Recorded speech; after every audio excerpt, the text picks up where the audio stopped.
Nataka kuanza kutengeneza biskuti za biashara lakini hauna vifaa maalum. Leo hii nitakuonyesha namna ambavyo unaweza kufanya hivyo. Karibu Lili Anapika, na kwa kuanza utaweka siagi kwenye bakuli pamoja na sukari na utakoroga pamoja. Kama unatumia mchapio nitafanya hivyo kwa dakika 5, kama unatumia mashine ni dakika 3. Baada hapo utaweka chumvi kidogo na utakoroga tena, kisha utaweka ladha. Mimi ladha nimetumia vanilla kifuniko kimoja, lakini unaweza kutumia ladha nyingine yoyote unayoitaka. Utakoroga tena, kisha baada hapo utaweka corn flour na yenyewe baada kuweka utakoroga, na ikisha changanyika vizuri utaweka unga wa ngano, lakini unga wa ngano hakikisha umeuchekecha.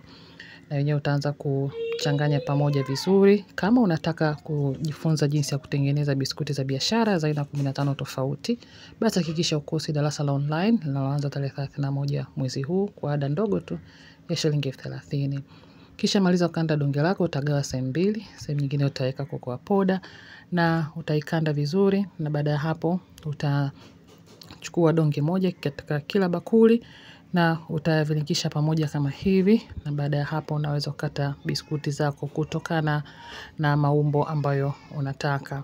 Sio lazima uchanganye kama nilivyochanganya, lakini ni namna ambavyo wateja wako wanavyopenda, watakavyopokea bidhaa yako.